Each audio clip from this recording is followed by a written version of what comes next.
बहुत बहुत शुक्रिया रमाशंकर जी, राजकुमार जी, अशोक जी, कबीर साहब, आकृति जी और नितिन जी। मैं आयोजक को कारण पता है कि मैं क्यों बाद में आया और क्यों पहले चला जाऊंगा, पर ये बेअदबी नहीं थी कि किसी वजह से मैं देरी से आया। ये मेरी फितरत भी नहीं है देर से आने की। तो फिर से आप सभी को क्षमा, आप सभी से क्षमा मांगता हूँ। और बिना तैयारी के अब बोलने की आदत मेरी रही नहीं, तो इसलिए काफ़ी तैयारी करता हूँ। और इस बात की चिंता थी कि कैसे बोल पाऊँगा, लेकिन खैर अभी आ गया हूँ तो बोलना ही है जी। और फ़ोन रख दीजिए, हाथ आपका हाथ दर्द करेगा, सुन लीजिए पहले। हाँ हाँ, नहीं आप सुन लीजिए। जो यहाँ इस हॉल में नहीं है उसके प्रति जवाबदेह मत होइए, अभी जब आप हैं उसके प्रति रहिए आप। जो नहीं आया सो नहीं आया।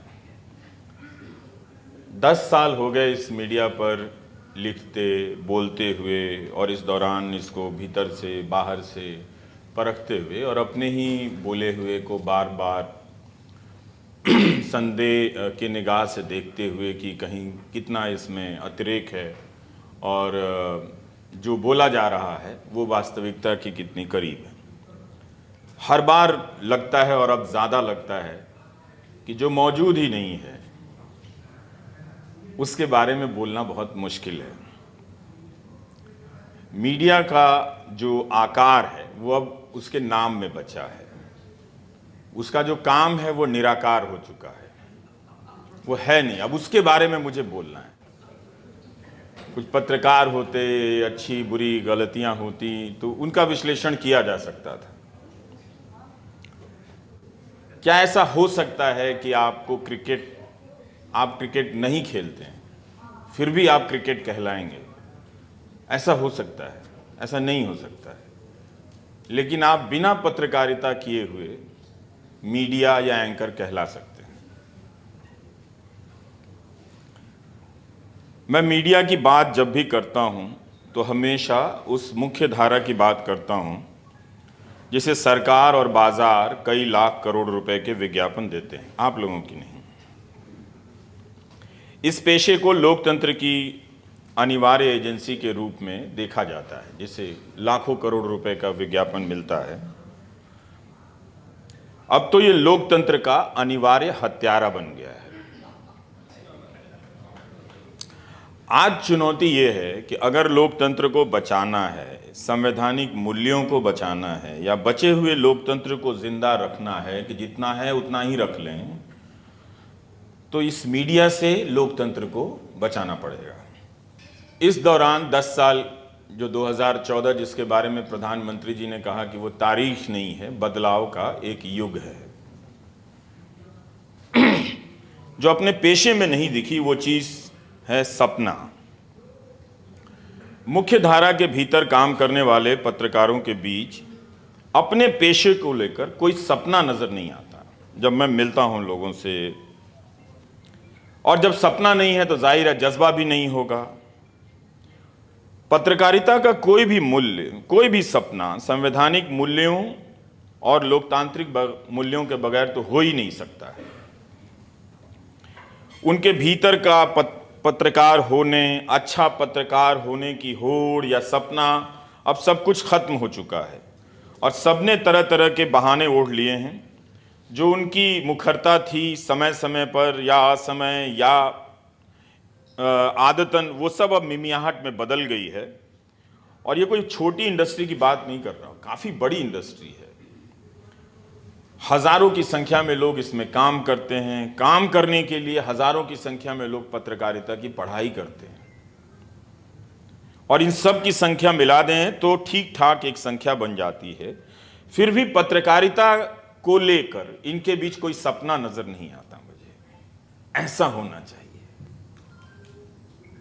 जैसे कोई बल्लेबाज सोचता होगा कि हमारी बल्लेबाजी या गेंदबाजी इस तरह की होनी चाहिए, गेंद की रफ्तार ऐसी होनी चाहिए, उसका स्विंग ऐसा होना चाहिए। इस तरह का सपना मुझे इस पेशे से जुड़े हुए लोग, पढ़ने वाले लोगों में नजर नहीं आता है। हो सकता है मेरे देखने में कोई कमी हो, और कोई बहस नहीं, कोई आग नहीं। कई बार सोचता हूं कि जो छात्र यूनिवर्सिटी जा रहे हैं पत्रकारिता की पढ़ाई करने के लिए, जब पत्रकारिता ही नहीं बची है, किस लिए जा रहे हैं? जब पेशा ही खत्म हो गया है तो सिलेबस में उस पेशे के बारे में पढ़कर अब वो क्या करेंगे? चिंता होती है। नौजवान लोग हैं, हम अपनी उम्र में फिर भी अवसर हमें मिल जाते थे कुछ ना कुछ करते रहने की। और जब ये पत्रकार घर जाते होंगे या घर से दफ्तर आते होंगे तो क्या बात करते होंगे? कौन सी ऐसी खबर लेकर आते होंगे जनता की, जिसे रिपोर्टर लेकर दौड़कर संपादक के पास जाता होगा, संपादक दौड़कर उसको लेकर जनता के बीच, अपने पाठकों के बीच जाता होगा? क्या सोचकर वो घर से दफ्तर के लिए निकलता होगा, और रात को जब घर के लिए चलता होगा तो किस स्टोरी के बारे में क्या सोचता होगा कि किसे बनाकर उसे पत्रकार होने का आज सुख मिला है?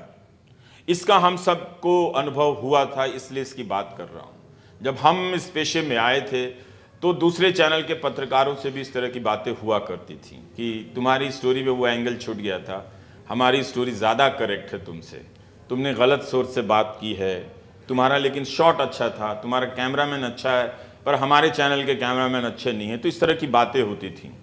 और जब कैमरामैन से बात होता था तो वो बताया करते थे कि आपके विजुअल में साउंड की क्वालिटी अच्छी नहीं थी। तो कुछ होने का या हो जाने का एक सुख था, अभ्यास था, जिसे हम लगातार कर रहे थे। अब ये सुख समाप्त हो गया, और समाप्त किया मीडिया ने ही, पत्रकारों ने मिलकर और इसके मालिकों ने। जिस मीडिया में सपना ही ना हो, जिसके भीतर अपनी रिपोर्ट को लेकर किसी तरह की प्रतिस्पर्धा ना हो, वह कुछ भी हो, कारोबार नहीं हो सकता है।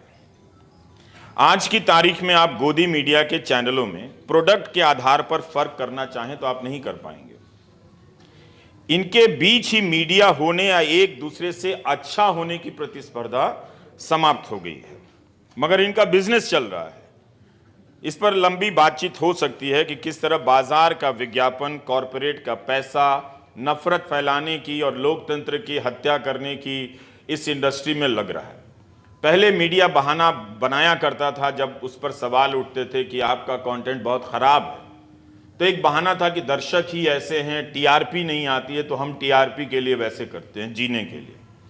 लेकिन अब मुकेश अंबानी को तो इसकी मजबूरी नहीं है, उनके पास तो बहुत पैसा है।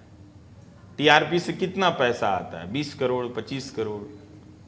इसके लिए भी उनके चैनलों की क्वालिटी, अगर पैसा कारण था तो मुकेश अंबानी का चैनल सबसे अच्छा होना चाहिए था, पर उसी चैनल पर उनका एंकर बैठ के बोलता है परमानेंट सॉल्यूशन होना चाहिए। तो ये सब बहाना भी अब समाप्त हो गया है, मीडिया ने उसे उतार दिया, और एक ऐसा मॉडल विकसित हुआ है जिसे देखकर कोई भी अब आश्वस्त नहीं हो सकता कि हमारा लोकतंत्र सुरक्षित है। यही वो मीडिया है जो 2014 के पहले नागरिक पत्रकारिता की बात करने लगा था, सिटीजन जर्नलिज्म के नाम से। नागरिकों की तरफ से सवाल पूछकर उन्हें सशक्त बना रहा था, और बीच बीच में भटक भी जाता था, भूत प्रेत करने लगता था, और फिर अपने काम पर लौट भी आता था कई बार, क्योंकि जनता के बीच ऐसा कुछ घट जाता था कि उसे लगता था कि उसके होने की तमाम जिम्मेदारियों में, तमाम भटकनों के बावजूद एक जिम्मेदारी है कि उसके बीच जाना है, क्योंकि जनता के बीच किसी तरह की सक्रियता नजर आती है। और इसीलिए आंदोलनों के बीच कई बार टेलीविजन चैनल स्टूडियो बनाने लगे और लाइव वहां से रिकॉर्डिंग होने लगी। जनता के बीच खड़े होकर वहां कुर्सी लगा दी गई और एक नया तरह का स्पेस बन रहा था।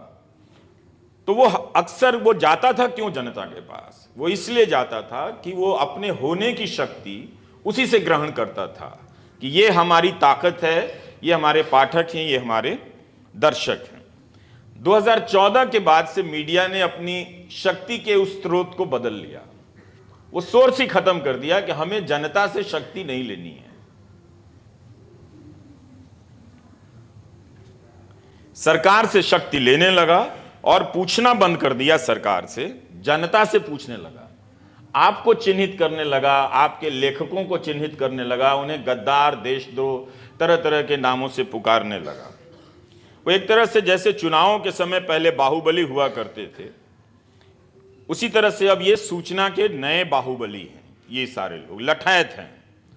इनका काम आपको सूचना देना नहीं है, बल्कि यहां की सूचना कहीं और ना पहुंच जाए उसे रोकना है।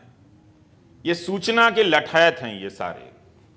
तो इसीलिए आप देखेंगे कि वो जनता को धमकाता है। यहीं पे जब ओलंपिक पदक विजेता महिलाएं प्रदर्शन कर रही थी, कहा करती थी कि हमारा इंटरव्यू लेने तो बहुत लोग आते हैं, पर दिखता कहीं नहीं है, उन्हें नहीं दिखाया गया। और जब किसान आंदोलन करने गए तो बिना जाने पड़ताल किए मीडिया ने झट से उन्हें आतंकवादी कह दिया। यह कभी नहीं हुआ। जिन्हें अन्नदाता कहा जाता था, पता नहीं किसानों के लिए कितनी अलंकृत शब्दावलियां विकसित कर दी गई थी कि ये हैं वो हैं, उन्हें एक झटके में आतंकवादी कह दिया गया, आंदोलनजीवी कह दिया गया। तो उन्होंने साफ कर दिया कि अब हमें इनसे अपनी शक्ति नहीं चाहिए।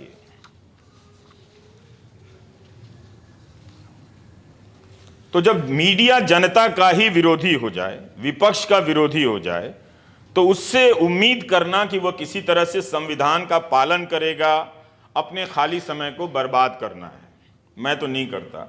लोकतंत्र विरोधी होने के लिए जरूरी था कि मीडिया जनता और विपक्ष दोनों को बाहर कर दे अपनी परिभाषा से और अपने काम से। उसने कर दिया।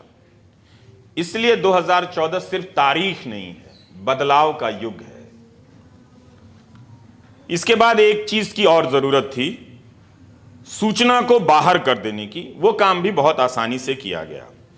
कितनी खबरें आपको मंत्रालयों या खोज कर लाई गई हैं, आप जब अखबारों को पलटेंगे तो ऐसी खबरें या इस तरह की खबर कर लाने वाले पत्रकारों की पहचान या नाम अब आपको याद नहीं आएगा। खासकर जिस गोदी मीडिया, मेन स्ट्रीम मीडिया की मैं बात कर रहा हूं, और उन्हीं की बात कर रहा हूं। यहां तक कि जब झूठ का हमला हुआ तो मीडिया ने झूठ से लड़ाई नहीं की, दोस्ती कर ली। और इस लड़ाई को लड़ा कौन? बाहर के लोग। ऑल्ट न्यूज, बूम लाइव, इन सबको आउटसोर्स कर दिया गया कि जो फेक न्यूज है इसका खंडन करना, इसको बताने का काम हम नहीं करेंगे। क्यों? क्योंकि फेक न्यूज जो है दरअसल वही सरकारी न्यूज था, वो पॉलिटिकल न्यूज था। तो अगर आप उस पॉलिटिकल फेक न्यूज का खंडन करते तो आप उसकी निगाह में आ जाएंगे। सबका मालिक एक है। तो इसलिए ऑल्ट न्यूज और बूम लाइव ने यह जिम्मेदारी उठाई, आउटसोर्स हो गया। ये छोटे छोटे संगठन मीडिया और सरकार के झूठ को अब फर्क करना बहुत मुश्किल है कि ये फेक न्यूज किसका है, सरकार का है या मीडिया का है, सरकार के लिए है या मीडिया के द्वारा फैलाया गया फेक न्यूज है। तो ये लोग अब लड़ रहे हैं। या गोदी मीडिया भी अपने आप में सरकार का एक तरह से झूठ है। तो इसलिए जब आप मोहम्मद जुबैर की टाइमलाइन पर जाएंगे तो कमाल का काम मिलेगा।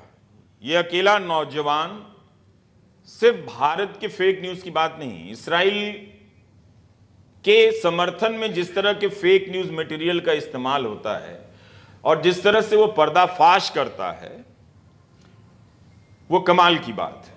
तो ये सपना, ये करने का सपना मीडिया के भीतर के लोगों का होना चाहिए था, पर उसका नहीं है। जो हर 30 तारीख को ट्विटर पर अनाउंस करता है कि मुझे इतने पैसे की जरूरत है, अभी 1 लाख ही आए हैं, आप कुछ और पैसे दे दें। लेकिन विज्ञापन, और आप सब पैसा दे रहे हैं अखबार को, वो बंद कर दीजिए। आज से वो पैसा मुझे भेज दीजिए, मैं अच्छे अच्छे शर्ट खरीद के आपको तस्वीरें भेज दूंगा कि आपके उस 250 रुपए से देखिए कोई तो खुश है इस देश में। तो वो बंद कर दीजिए। नहीं, तकलीफ होगी लेकिन बंद कर दीजिए वो काम। और बहुत सोच समझ के बोलता हूं। तो आए दिन ये नौजवान अब इसने, और हर दिन ये जो समाचार एजेंसी है ANI, इसके न्यूज को वो कितनी बारीकी से पकड़ता है। कई बार इस तरह से पकड़ता है कि डिलीट करना पड़ जाता है ANI को अपने ट्वीट से। हर समय वो पर्दाफाश करता है। तो वो लगातार, तो पता है कि हर समय में मीडिया के भीतर एक विषय बनता है और उस विषय के हिसाब से जो योग्य पारंगत लोग होते हैं वो ले आए जाते हैं कहीं से, लेकिन कहीं नहीं है। क्योंकि सारे अखबार के मालिकों को, चैनल के मालिकों को पता है कि फेस जो फेक न्यूज़ है, जो व्हाट्सएप यूनिवर्सिटी का प्रोपेगेंडा है, वो साहब का है, आप उस पर हाथ मत डालो। ये काम करना आपका नहीं है, बल्कि हो सके तो उसी में से लेके कुछ अपनी शाम का डिबेट निकाल लो। तो आज मीडिया के झूठ से लड़ने के लिए एक मीडिया चाहिए, अपने दम पर आपको ही खड़ा करने की जरूरत है। इसीलिए कहा कि जो मौजूद नहीं है, जिसका अस्तित्व नहीं है, जो भारत में है ही नहीं, उस मीडिया पर बोलना कितना मुश्किल है। गोदी मीडिया के पत्रकारों ने अपने भीतर के पत्रकार की पहले हत्या की। यह बहुत जरूरी था कि पहले अपनी संवेदनाओं को, अपने पेशेवर क्षमता को, कौशल को वो मारें, तभी वो काम कर सकते थे। अब वो काफी दूर निकल आए हैं। हम सबको पत्रकारिता में पढ़ाया गया कि कुछ नहीं तो 5 W याद रखना, who, what, when, why, where. अब इसकी जगह एक ही W है, व्हाट अबाउटरी का, उसी से ये काम चलाते रहते हैं। तो इसकी आड़ में वो अपने झूठ को सच साबित करता है और इसने खुद को खबरों से, सूचनाओं से विहीन कर लिया है। लोकतंत्र को जनता और विपक्ष से विहीन कर दिया है। इस मीडिया के स्क्रीन पर विपक्ष और जनता अब नजर नहीं आती है। इसकी खबरों का अब एक ही चेहरा है, प्रधानमंत्री नरेंद्र मोदी। सुंदर चेहरा है। इस चेहरे के बगैर उसके पास कोई और सूचना नहीं है। एक नई तरह की सूचना गढ़ी गई ताकि लोगों को पता न चले कि सूचना गायब है। इन 10 वर्षों में प्रधानमंत्री की लोकप्रियता अलग अलग राज्यों में घटती भी रही, बढ़ती भी रही, लेकिन उनके प्रति गोदी मीडिया एक समान से निरंतर निष्ठावान बना रहा, क्योंकि वह उनमें समाहित हो चुका है। वही उनके संपादक हैं, वही उनके समाचार हैं, वही उनके विचार हैं, वही उनके प्रचार हैं। आप सभी आचार हैं और बेकार हैं।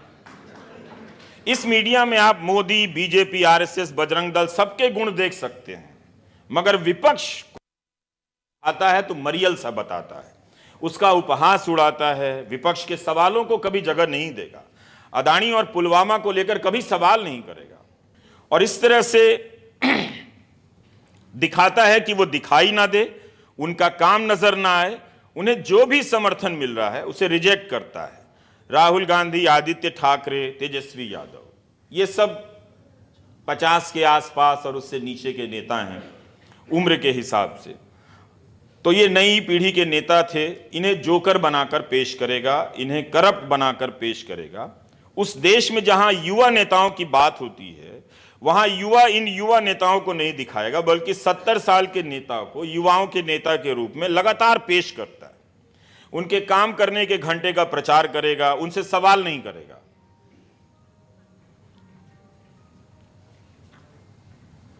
तो विकल्प की कल्पना से मुक्त यह गोदी मीडिया मोदी का संकल्प ले चुका है। वह उनकी पूजा भी करता है और अपने दर्शकों से उनकी पूजा भी कराता है। एक एंकर जोड़कर बता रहा था कि प्रधानमंत्री 100 घंटे काम कर सकते हैं, तो युवा 70 घंटे काम क्यों नहीं कर सकते? देश में बेरोजगारी है, काम नहीं है, कम सैलरी की नौकरी है, लेकिन यह उपदेश दे रहा है कि आप 70 घंटे काम क्यों नहीं कर सकते? जैसे सभी को काम मिल गया है, बस युवाओं ने काम में मन लगाना छोड़ दिया है। वो दफ्तर नहीं जा रहे हैं, वो छुट्टी पे घर बैठे हुए हैं। 2019 में इन युवाओं से कहा गया कि पकौड़ा तलना भी रोजगार है। अब उसे सुनाया जा रहा है कि 70 घंटे काम करो और काम का पता नहीं। वो आजीवन सैनिक बनना चाहता है हमारा युवा, आपने 4 साल का अग्निवीर बना दिया। यह एंकर क्यों नहीं कहता कि जवान को पूरी नौकरी मिलनी चाहिए, लेकिन इसके विकल्प में किस तरह के सवाल मीडिया समाज के बीच पहुंचा रहा है, इसलिए कि इसे जनता की बात करनी ही नहीं है, जनता को डांट लगानी है। इसने बहुत दुस्साहस के साथ जनता को बताकर, सामने से नजर मिलाकर जनता को ही भगा दिया। और हैरानी होती है कि जो जनता शाम को दर्शक होती है, सुबह पाठक होती है, कैसे इसे सहन कर रही है।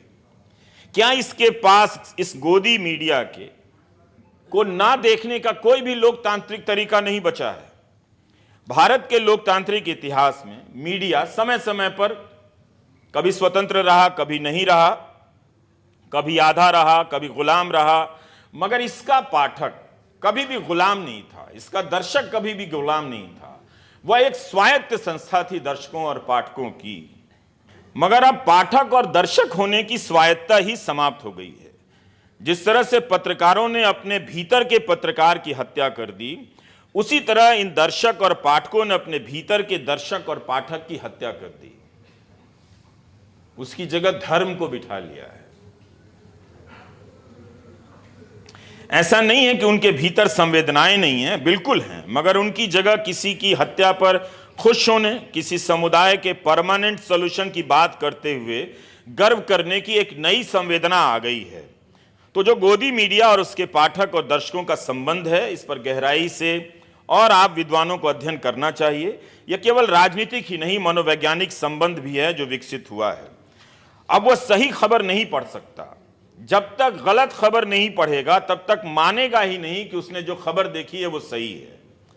गोदी मीडिया नहीं देखने की कई बार मैं बातें करता हूं। क्या आपको लगता है कि इतना आसान है कि कोई गोदी मीडिया ना देखे? यह तो वैसे ही है जैसे किसी रील्स देखने वाले को आप समझा रहे हैं कि तुम रील्स मत देखो। यह एक ऐसी आदत है जिससे बाहर आना सभी के बस की बात नहीं होती है। आप धर्मनिरपेक्षता से सांप्रदायिक बहुत आसानी से हो सकते हैं, लेकिन सांप्रदायिकता से धर्मनिरपेक्ष होने में या मानव होने में, मानवीय गुणों से अपने आप को उस पर लाने में बहुत ही असाध्य प्रक्रिया है। यह सबके बस की बात नहीं है।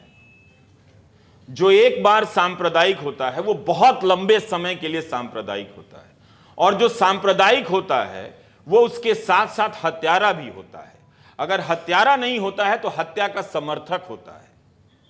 तो इतना आसान नहीं है कि आप उससे एक झटके में कह दें कि तुम गोदी मीडिया मत देखो। वो क्या करेगा, वो कैसे जिएगा, उसे अब जीना भूल गया है वो। जब तक गोदी मीडिया के खिलाफ नागरिकों का आंदोलन नहीं होगा, लोग घर घर जाकर नहीं समझाएंगे, तब तक भारत को लोकतांत्रिक और लोकतंत्र के लिए खड़ा होने वाला मीडिया नहीं मिलेगा। भारत की लोकतंत्र की यात्रा में मीडिया की अच्छी भूमिका रही है, जिसे हम प्रेस के रूप में जानते थे। विभाजन की आग में घी डालने में भी इसकी भूमिका रही है, तभी गांधी जी ने अखबार ना पढ़ने की सलाह दी थी।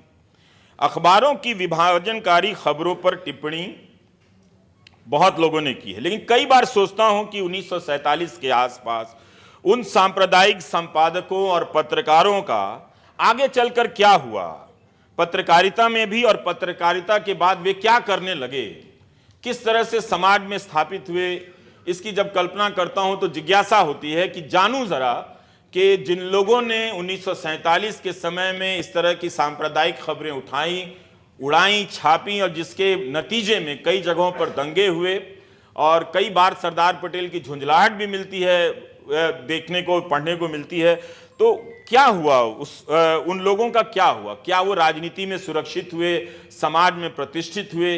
इसका जवाब मुझे नहीं मिलता है, शायद किसी और के पास हो। लेकिन उसी दौर में सांप्रदायिकता का विरोध करने वाले थोड़े पहले गणेश शंकर विद्यार्थी दंगों के बीच ही मारे गए। लेकिन ये सवाल फिर भी रह जाता है, तो भारत की पत्रकारिता में सांप्रदायिकता का अंश तो रहा है, मगर आज जो है वो अलग है। अब सांप्रदायिकता ही पत्रकारिता है। आप सांप्रदायिकता के बगैर पत्रकारिता की कल्पना नहीं कर सकते हैं। अगर आप सांप्रदायिक नहीं हैं, मुसलमान से नफरत नहीं करते हैं, तो फिर गोदी मीडिया में आप क्या करते होंगे, कैसे अपना दिन बिताते होंगे, यह भी सोचने की बात है। आपकी क्या वहां कोई जगह हो सकती है?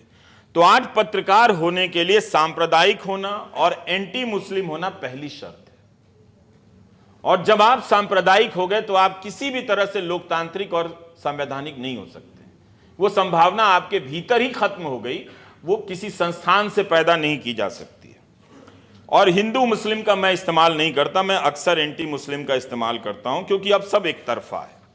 तो जब पत्रकारिता सांप्रदायिक हो जाए, उसके भीतर के लोग भीड़ की हत्या पर जश्न मनाने लग जाएं, क्या आप उसे संविधान का पाठ पढ़ा सकते हैं? आज के गोदी मीडिया में हर तरह की बुरी आत्मा प्रवेश कर गई है। एक जो अच्छी आत्मा थी, संविधान की आत्मा, वो मीडिया से बाहर कर दी गई है। अब मीडिया पर छापा पड़ता है तो वो मीडिया के लिए चिंता की बात नहीं। बहुत से एंकर इसकी निंदा अब नहीं करते हैं। न्यूज क्लिक पर छापे को लेकर या केरला के मीडिया वन चैनल पर जब प्रतिबंध लगा, एनआईए का केस था, तो कितने चैनलों ने इस पर बहस की? वो करेंगे भी नहीं। अब हिसार शर्मा को लेकर एक सांसद ने नाम ले लिया कि चीन से पैसा ले रहे, कहीं कोई प्रमाण नहीं है। और उस पर मुख्य धारा के गोदी मीडिया ने उस पर बहस भी कर दी। अभिसार खुद पत्रकार है, तो अब पत्रकार को उस मीडिया से लड़ना पड़ रहा है अपने अस्तित्व को बचाने के लिए। तो आम नागरिक की क्या हालत होगी आप समझ सकते हैं। तो हमें नहीं मालूम था कि इनके धार्मिक मूल्यों और सांस्कृतिक मूल्यों के बीच में इस तरह का मीडिया मूल्य बचा हुआ है। वो ऐसे मीडिया के दम पर अपने धार्मिक और सांस्कृतिक प्रदेश या राष्ट्र की कल्पना करते हैं, पर अब तो नजर आता है। तो अगर आप पत्रकारिता करेंगे, अगर आपको लगता है कि आप सांप्रदायिकता के बगैर पत्रकारिता करना चाहते हैं, तो आपको इस मीडिया से भी दिन रात लड़ना पड़ेगा, और लड़ते हुए ही आप पत्रकारिता कर सकते हैं। फिर भी वो आपको देश का दुश्मन बताएगा। यानी इस मीडिया में पत्रकार के लिए भी अब जगह नहीं।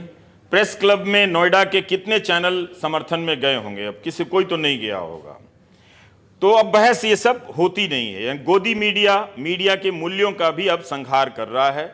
उसके जो संवैधानिक सुरक्षा चक्र हैं, कानून में बदलाव हो रहे हैं, उस पर भी वो बहस नहीं करता, उसे तोड़ रहा है। तो अगर आप आम आदमी की अब हालत ये हो गई है कि हर दिन मुझे 50 मैसेज आते हैं कि आप नहीं करेंगे तो कौन करेगा। क्या मैं सारे अखबारों का विकल्प हो सकता हूं, सारे चैनलों का विकल्प हो सकता हूं? जाहिर है नहीं हो सकता हूं। और मुझे हर किसी को हर दिन की शुरुआत में ही हर 50 से 100 लोगों की उम्मीदें तोड़नी पड़ती है। बड़े बड़े अक्षरों में लिखकर बताना पड़ता है कि हाँ मैं ही हूं और मैं नहीं करूंगा। ये मैं नहीं कर सकता हूं क्योंकि इसके करने की अपनी एक पेशेवर प्रक्रिया होती है, जिसके पास मेरे पास संसाधन नहीं है।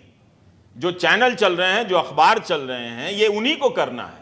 और अगर वो नहीं कर रहे हैं तो आपको ये स्वीकार कर लेना पड़ेगा कि अब ये जो भी अवसर है कि अपनी बात कहीं पहुंचा जाए, वो समाप्त है, वो मृत प्राय है। ये रोज मैं करता हूं। और आम आदमी क्या कर रहा है, अब जब प्रदर्शन करने निकलता है तो वो एक पोस्ट बनाता है, उसी पोस्ट को सैकड़ों दर्जनों पत्रकारों के ट्विटर हैंडल पर पोस्ट करता है। कोई नहीं सुनता है, उसकी कोई नहीं सुनता है। तो पहले होता था कि मीडिया आदमी के पास चलकर जाता था, अब आदमी मीडिया के पास चलकर जा रहा है, तब भी कोई नहीं सुन रहा है। 2019 में ऑस्ट्रेलिया की केंद्रीय जांच एजेंसी ने एबीसी न्यूज चैनल पर छापा मारा और एक पत्रकार के घर भी छापे पड़े थे।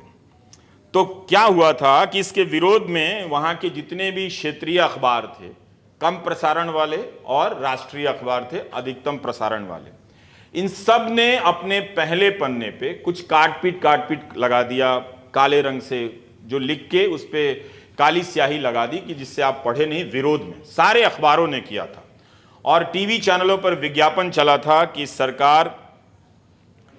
जब सरकार आपसे सच छुपाना चाहती है तो वो क्या है जो छुपाना चाहती है। इस तरह से चला था उस देश में। हम मदर ऑफ डेमोक्रेसी, क्या हमारे यहां चल सकता है? नहीं चल सकता है। तो और इन पत्रकारों ने रिपोर्ट क्या की थी? रिपोर्ट ये थी कि अफगानिस्तान में ऑस्ट्रेलिया की सेना ने किस तरह से युद्ध के नियमों को तोड़ा है और युद्ध का अपराध किया है। क्या आप आज के भारत में इस तरह की स्टोरी की कल्पना कर सकते हैं? नहीं कर सकते हैं। और इससे वहां के जो प्रधानमंत्री थे उस वक्त, नाम भूल रहा हूं, लिख कर लाया था कहीं, स्कॉट मॉरिसन, बड़ी दिक्कत हो गई उनकी। तो एक राइट टू नो कोएलिशन बना था, राइट टू नो कोएलिशन। हमारे यहां right to know, RTI, right to information कानून है, उसकी दुर्दशा आप जाकर देख लीजिए कि क्या हो गई। उस कानून का भी इस्तेमाल सूचना हासिल करने के लिए ये लाखों करोड़ के विज्ञापन वाले मीडिया में आपको एक दो पत्रकार ही मिलेंगे, वो भी अखबार में मिलेंगे। तो जो आरटीआई का कानून लाया गया, जिसका सबसे ज्यादा इस्तेमाल पत्रकारों को करना था, उन्होंने ही सबसे कम किया। 2014 के पहले कुछ हुआ होगा, 2014 के बाद तो अब करते भी नहीं है, और कोई करके लाता है तो भी 5 मिनट है, वो काफी है, हो जाएगा, खत्म। तो इस तरह से 2018 में अमेरिका में भी बॉस्टन ग्लोब के नेतृत्व में करीब 300 अखबारों ने संपादकीय लिखा था, प्रेस फ्रीडम के लिए लेके लिखा था। तो ऐसा नहीं है कि मैं पश्चिम के अखबारों को आदर्श के रूप में पेश कर रहा हूं, अभी तो बिल्कुल भी नहीं कर सकते। इसराइल और गजा को लेकर जिस तरह से उनकी रिपोर्टिंग है वो बहुत खराब है, लेकिन उसी रिपोर्टिंग में उन्हीं चैनलों के प्रतिनिधि आप देखेंगे जो गजा में मारे जा रहे हैं। 28-29 पत्रकारों की वहाँ पर हत्या हुई है इस युद्ध में, और ये चैनल कम से कम इसमें इतना लिहाज बचा हुआ है कि कह रहे हैं कि हमारे संवाददाता हैं। मुझे ठीक से नहीं मालूम कि ये इनके पूर्णकालिक संवाददाता हैं या अंशकालिक हैं, स्ट्रिंगर हैं, लेकिन फिर भी ये कहना कि ये हमारे संवाददाता हैं। और उन पर इसी दौर में आप देखिए कि वहीं के पत्रकार हैं जो उस युद्ध क्षेत्र से रिपोर्टिंग कर रहे हैं, उनके अपने बच्चे मारे जा रहे हैं, परिवार के लोग मारे जा रहे हैं, फिर भी वो रिपोर्टिंग कर रहे हैं। तो क्या इस तरह का सपना और जज्बा इतने बड़े देश में है? नहीं है। अब तो कोर्ट पे भी आप क्या ही कहें, उनका जज लोग दुखी हो जाएंगे कि हमारे बारे में भी छोड़ता नहीं है। तो इस तरह से आप देखिए कि कितना एक ज़रूरी पेशा था, डॉक्टर की तरह ही एक ज़रूरी पेशा है। डॉक्टर भी वहाँ से नहीं भाग रहे हैं। अल-शिफा अस्पताल के डॉक्टरों ने तो मैदान छोड़कर नहीं भागे, वो वहाँ टिके हुए हैं। कायदे से आज के मीडिया में वो उन्हें हीरो बनाया जाना चाहिए था कि ये जो अपनों को मरता हुआ देख रहे हैं, दूसरों को बचाने की कोशिश कर रहे हैं, पता है कि बिजली जाएगी और अस्पताल पर बम गिरने वाला है, ठीक से पता है, 100% पता है कि यही होने वाला है, तब भी वो मरने के लिए वहाँ पर खड़े हैं। इस 10 वर्षों में भारत के लोकतंत्र पर कितना हमला हुआ। नागरिकों से जब लोग मुझसे पूछते मुझे क्या करना चाहिए, मैं बताता हूं उपाय। ऐसा उपाय बताऊंगा कि कपड़े भी गंदे नहीं होंगे। तुम इस गोदी मीडिया के अखबार और न्यूज चैनल को 250 रुपया देना बंद कर दो। इतना काम नहीं होता है। जिन अखबारों में सांप्रदायिक खबरें छपती हैं, जिनके खिलाफ छपती हैं, वो भी लेके पढ़ रहे होते हैं उसे, क्योंकि उनमें उनका भी फोटो छप जाता है कभी कभी। तो जब आप इस मीडिया से नहीं लड़ सकते, तो जब आप कोई भी लड़ाई आज के दौर में इस गोदी मीडिया के बनाए हुए मूल्य जाल से लड़े बगैर, वो लोकतांत्रिक और संवैधानिक लड़ाई हो ही नहीं सकती। इसका मतलब है कि आप समय बर्बाद कर रहे हैं। खत्म कर रहा हूं। प्रधानमंत्री नरेंद्र मोदी, राहुल गांधी और मुझ में एक चीज कॉमन है, हम तीनों यूट्यूबर हैं। लेकिन कुछ कुछ अंतर भी है। राहुल गांधी शायद नहीं कहते हैं कि मेरे चैनल को सब्सक्राइब करो, अगर कहा भी होगा तो मेरे ध्यान में नहीं, लेकिन प्रधानमंत्री ने कहा कि मेरे चैनल को सब्सक्राइब कीजिए। तो उस मामले में मैं उनसे सीनियर हूं, क्योंकि उनके पहले से मैं कहता आ रहा हूं कि मेरे चैनल को सब्सक्राइब कीजिए। तो और ट्विटर पर भी मैं उनसे सीनियर हूं, प्रधानमंत्री से उनसे पहले आया हूं ट्विटर पे। तो खैर, अब उनके समर्थक मेरा मजाक उड़ाते थे कि ये ट्विटर पे मांग रहा है और सब्सक्राइबर ढूंढ रहा है, इसको नौकरी से नहीं। देखिए, पत्रकार खुश है पत्रकार की नौकरी जाने से, तो हम यहां तक आ गए हैं। लेकिन वो जब उन्होंने सब्सक्राइबर मांगना शुरू कर दिया तो मैंने कहा चलो, एक मामले में तो मेरी जीत हुई, कम से कम मुझे फॉलो कर रहे हैं और ठीक से अच्छे के लिए फॉलो कर रहे हैं। तो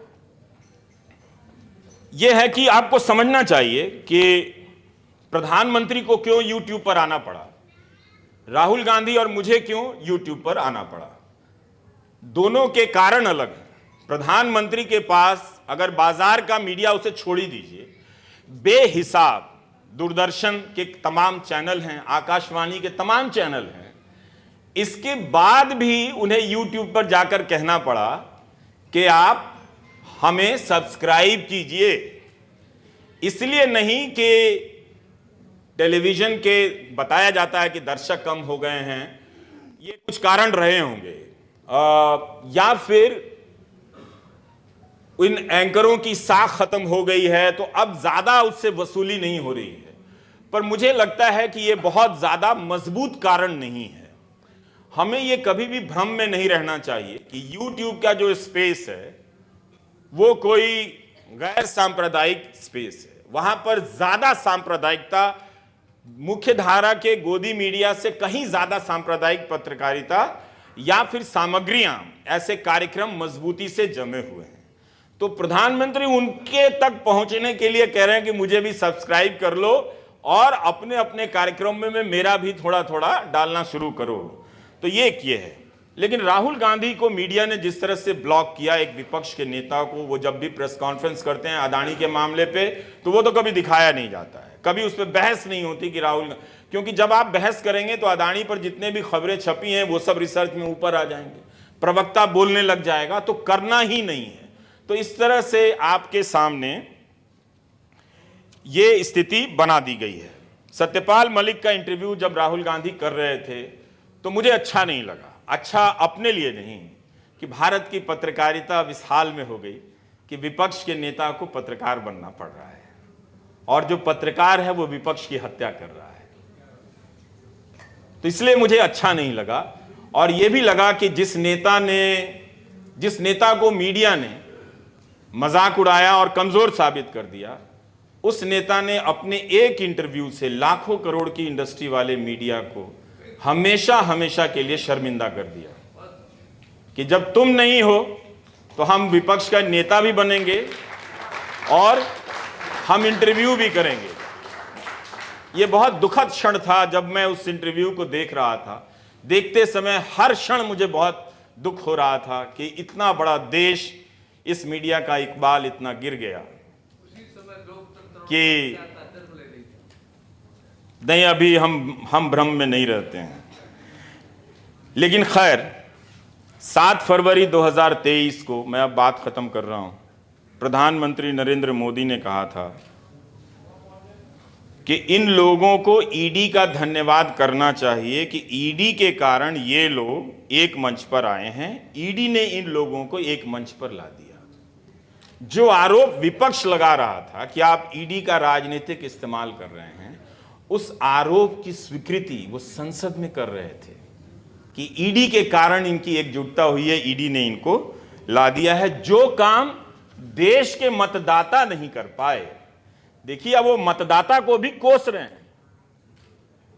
जो काम देश के मतदाता नहीं कर पाए वो ईडी के लोग कर रहे हैं। तो ये एक सवाल था। और इसी साल फरवरी में प्रधानमंत्री ने कहा कि मोदी पे भरोसा, ये देखिए जिनके पास गोदी मीडिया का निरंतर सुरक्षा चक्र है, वो कह रहे हैं कि मोदी पे भरोसा अखबार की सुर्खियों से पैदा नहीं हुआ है, मोदी पे भरोसा टीवी पर चमकते चेहरों से नहीं हुआ है। जिन्होंने कितनी खिदमत की उनके बारे में वो कह रहे हैं कि मोदी पे भरोसा अखबार की सुर्खियों से पैदा नहीं हुआ, मोदी पे भरोसा टीवी पर चमकते चेहरों से नहीं हुआ, जीवन खपा दिया है, पल पल खपा दिए हैं। एक और बयान है अशोक जी, वो मैं कहना चाहता हूँ। 2019 का चुनाव हो रहा था, इंडियन एक्सप्रेस के राजकमल झा और रवीश तिवारी अब नहीं हैं, उनका इंटरव्यू है और उस इंटरव्यू में एक लाइन है। मैं अक्सर सोचता हूँ कि उस स्तर का अखबार क्यों नहीं इस लाइन को हेडलाइन में डाला था, और क्या ये एडिटोरियल चूक थी? ये हो ही नहीं सकता है। हम सब जब किसी बड़े नेता का इंटरव्यू करते हैं तो उसकी एक एक बात पे बहुत गहरी निगाह होती है और उसकी 3-4 बातों में से हम चुनाव करते हैं कि किस लाइन को हम हेडलाइन बनाएं जो लगे कि उसका न्यूज़ वैल्यू ज़्यादा है। तो प्रधानमंत्री कहते हैं, whether news gets published is not the only thing in a democracy. समाचार प्रकाशित होता है या नहीं, लोकतंत्र में यही एकमात्र चीज़ नहीं है। नमस्कार।